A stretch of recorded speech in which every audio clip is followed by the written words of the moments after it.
Assalamualaikum warahmatullahi wabarakatuh. Selamat pagi anak-anak. Kita ketemu lagi dalam materi PPKN atau Pendidikan Pancasila dan Kewarganegaraan. Sekarang pertemuan ketiga di kelas 3 ya, bab 4. Oke. Sebelum kita lanjutkan materinya, mari kita berdoa menurut agama dan kepercayaan masing-masing. Berdoa mulai. Selesai. Gimana anak-anak kabar kalian hari ini? Sebulan ini berharap kabar kamu semua lebih baik dari hari kemarin, karena saya lihat di materinya Bulani khususnya banyak yang belum mengerjakan ya. Oke anak-anak, kita lanjutkan materi hari ini. Kita masih berada di bab 4, keberagaman dalam kehidupan bermasyarakat. Tujuan pembelajaran masih tetap sama. Oke anak-anak, kita masuk materi, melanjutkan pertemuan yang kedua. Kalian buka halaman 108. Penyebab konflik dalam masyarakat. Sudah ketemu? Iya, Bulani lupa. Siapkan buku paket kalian, kamu buka halaman 108. Jangan lupa bawa pensil untuk menggarisbawahi hal-hal yang penting, sehingga nanti kamu kalau selesai materi ini kalian merangkum, itu tinggal menulis saja. Oke? Halaman 108. Sudah ketemu? Yuk kita lanjutkan. Penyebab konflik dalam masyarakat yang pertama, tidak adanya persamaan pandangan antara kelompok, seperti perbedaan tujuan, cara melakukan sesuatu dan sebagainya. Kalau sudah tidak ada persamaan pandangan, berarti akhirnya saling berebut untuk menganggap dirinya pendapatnya paling benar. Yang kedua, norma-norma sosial tidak berfungsi dengan baik sebagai alat pencapai tujuan. Norma itu apa sih nak? Norma itu aturan atau kaidah atau pedoman hidup ya. Kalau sudah tidak berfungsi dengan baik, tujuan sulit untuk dicapai. Yang ketiga, adanya pertentangan norma-norma dalam masyarakat sehingga menimbulkan kebingungan bagi masyarakat. Yang satu berpendapat begini, yang lain pendapatnya lain lagi, ada yang mempunyai anggapan kita sebagai umat muslim harus menutup aurat. Ada yang berpandangan itu bisa dijalankan kalau kita melakukan aktivitas di luar rumah, kalau di dalam rumah kita melakukan atau memakai yang biasa-biasa saja. Seperti itu. Karena adanya pendapat yang seperti itu, akhirnya masyarakat menjadi bingung. Kalau masyarakat sudah menjadi bingung, muncul konflik. Ada yang sependapat, ada yang tidak sependapat. Oke. Nomor 4, sanksi terhadap pelanggaran atas norma tidak tegas atau lemah. Nek ono sing langgar cuman diingatkan saja. Sehingga diingatkannya dengan cara yang halus-halus ya. Tidak ada sanksi ya. Sehingga masyarakat mudah untuk melanggarnya. Sama seperti kalian semua. Kalau misalnya masuk jam 6 pagi kalian melanggar, terus sanksinya lemah, besok kalian mesti melanggar lagi. Ya kan? Karena sanksinya tidak tegas atau lemah. Kalau melanggar telat, langsung orang tuanya dipanggil, ditelepon, orang tuanya suruh datang, Lah kalau sudah demikian, kamu di rumah mesti diingatkan sama orang tua kalian. Besoknya tidak akan terlambat seperti itu. Yang kelima, tindakan anggota masyarakat sudah tidak lagi sesuai dengan norma yang berlaku. Karena lemahnya daripada sanksi, ya, sehingga masyarakat itu sudah mengabaikan norma atau aturan yang berlaku. Akhirnya apa? Tidak ada aturan. Sama seperti kamu kalau main keluar rumah malam, pulang jam 9 dibiarkan, besok mungkin kamu lebih dari jam 9. Lah kalau kamu sudah ditegaskan, insya Allah tidak mengulang. Tindakan anggota masyarakat juga gitu, sudah tidak lagi sesuai dengan norma yang berlaku. Terus sekarang ada wifi, alasannya nggarap tugas sampai larut malam, padahal begadang. Lah seperti itu. Besoknya waktunya materi daring keturun gak tangi digugah ibune gak akhirnya ibune sing ngrungokno. Ya sing sekolah ibune. Meneh-meneh nek kelulusan yang ngono sing oleh jasa ibu bukan pean. Nah seperti itu ya. Terus yang keenam, terjadi proses disosiatif, yaitu proses yang mengarah pada persaingan tidak sehat, tindakan kontroversial dan pertentangan konflik. Lah akhirnya muncul seperti itu, akhirnya muncul persaingan yang tidak sehat. Persaingan yang tidak sehat itu ya apa sih? Persaingan dengan hal-hal yang keras, akhirnya memicu munculnya konflik di dalam masyarakat. Oke anak-anak, kita lanjutkan. Beberapa gejala dalam masyarakat yang memiliki potensi menjadi penyebab konflik sosial antara lain sebagai berikut. Kalian buka dulu halaman 109. Oke, sudah ketemu? Yang pertama, gejala yang memunculkan potensi munculnya konflik. Yang pertama, gejala menguatnya etnosentrisme kelompok. Etnosentrisme berasal dari kata etnos yang artinya suku, sedangkan sentrisme bertitik pusat.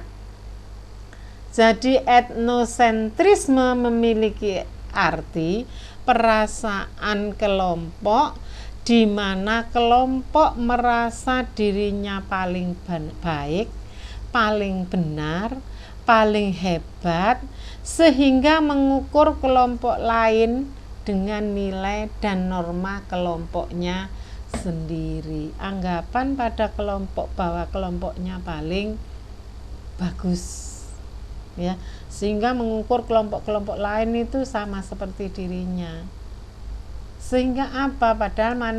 Padahal kelompok yang satu dengan kelompok yang lain mempunyai kemampuan yang berbeda-beda. Jadi kamu tidak boleh mengukur diri kamu dengan temanmu itu sama, tidak boleh, ya.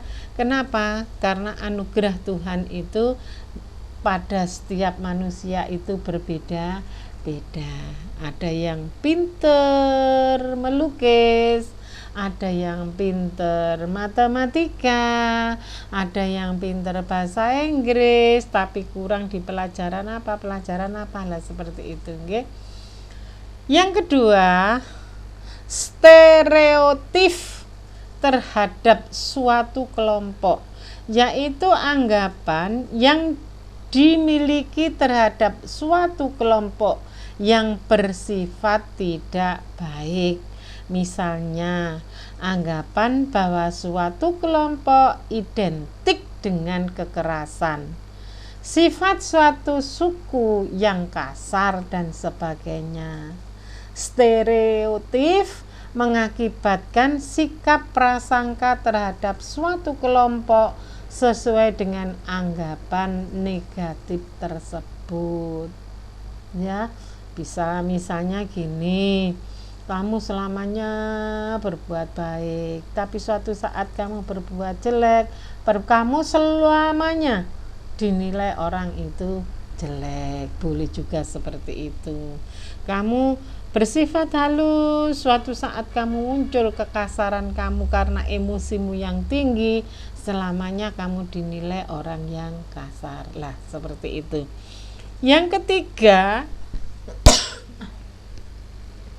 hubungan antara penganut agama yang kurang harmonis, sikap fanatik yang berlebihan terhadap keyakinan masing-masing dapat menimbulkan sikap tidak toleran terhadap agama lain. Kita tidak boleh terlalu fanatik. Supaya apa? Wong nek fanatik terlalu fanatik saya boleh, tapi ojo terlalu. Ya, orang kalau terlalu fanatik tertutup dengan orang lain, ya, akhirnya tidak mau menerima pandangan orang lain, pendapat orang lain, menganggap agamanya yang paling baik, agama temannya, agama orang lain itu kurang baik. Lah, itu yang tidak boleh, ya. Yang keempat, hubungan antara penduduk asli dan penduduk pendatang yang kurang harmonis dapat menimbulkan berbagai masalah dalam masyarakat yang beragam. Ketidakharmonisan dapat terjadi dengan diawali rasa ketidakadilan dalam bidang ekonomi, politik, ketersinggungan, keterbatasan komunikasi dan sebagainya. Ya, merasa dirinya warga yang asli, penduduk asli, bukan pendatang. Ya, asli wong gedek sekolah SMP, asli arek gedek sekolah SMP gedek, merasa mentang-mentang.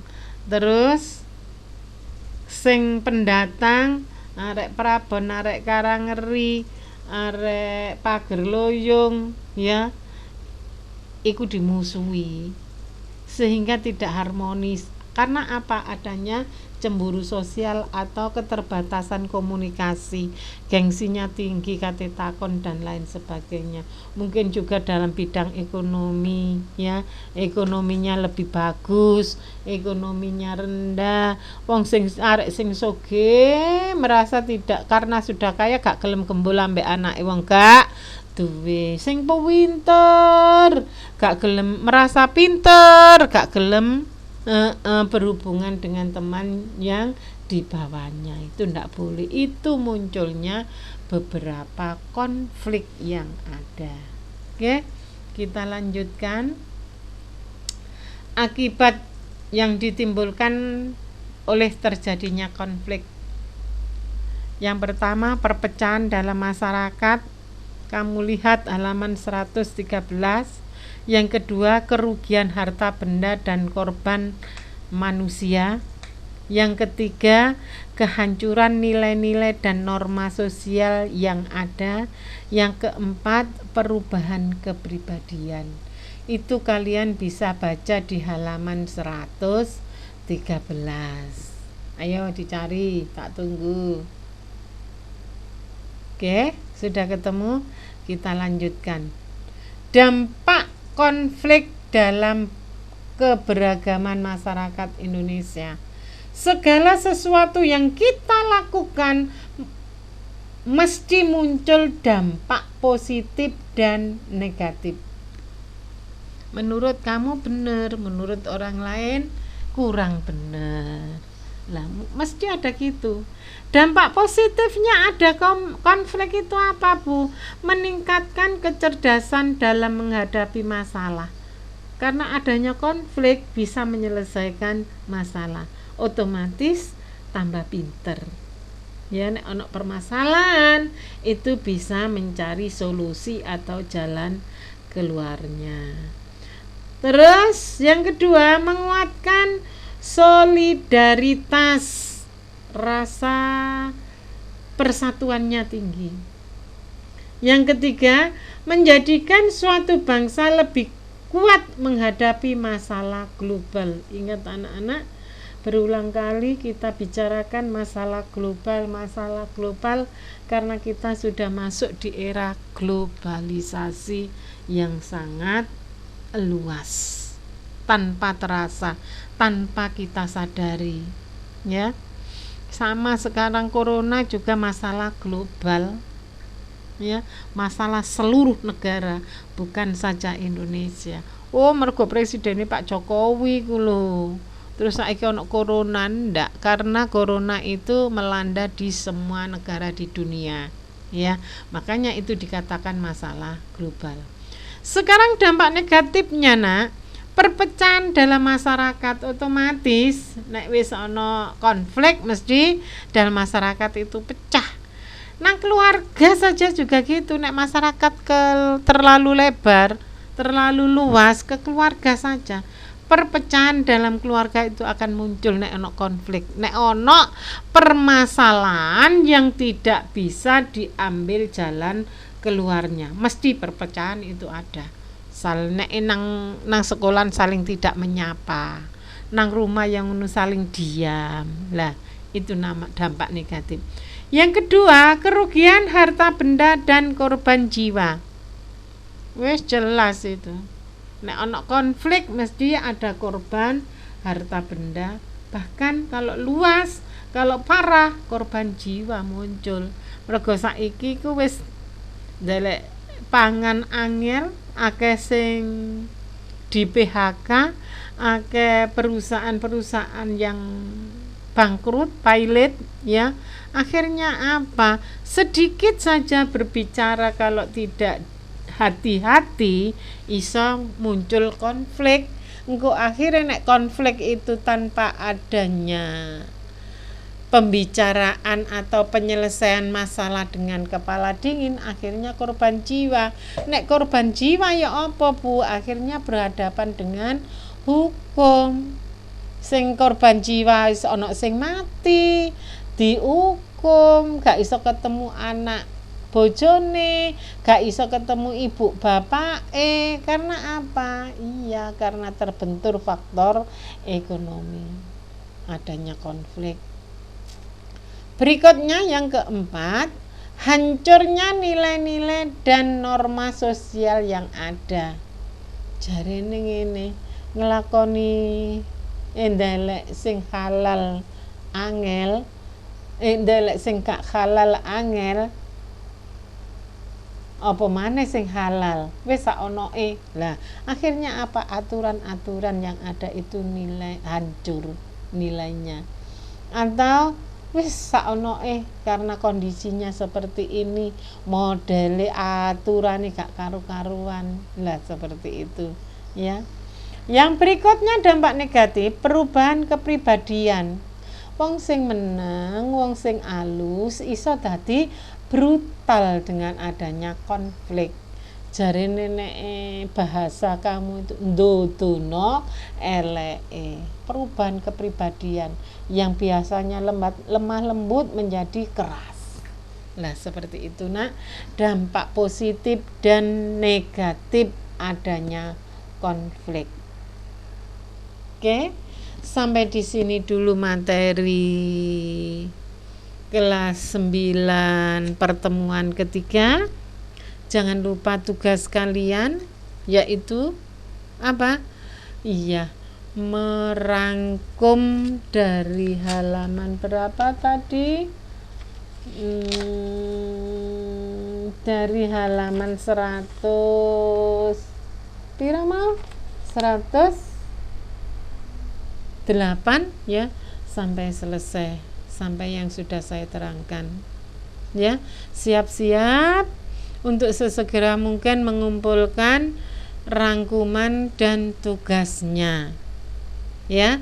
Dan belajar untuk menghadapi ulangan harian. Ingat anak-anak, kamu duduk di SMP Gedek, kamu hanya tinggal beberapa bulan. Ya. Terus waktu yang singkat dan pelajaran yang santai ini, saya katakan santai, kamu mendengarkan bulan sambil tidur-tiduran gak adus ya, gak sing metaki, gak nggawe seragam ya.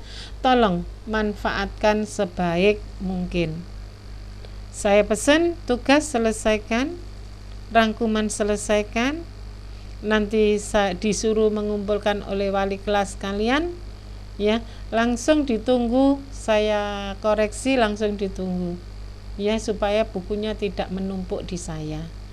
Demikian anak-anak, sebelum materi kita tutup, mari kita berdoa menurut agama dan kepercayaan masing-masing. Berdoa, mulai. Selesai. Saya akhiri. Wassalamualaikum warahmatullahi wabarakatuh. Dadah, sampai ketemu lagi.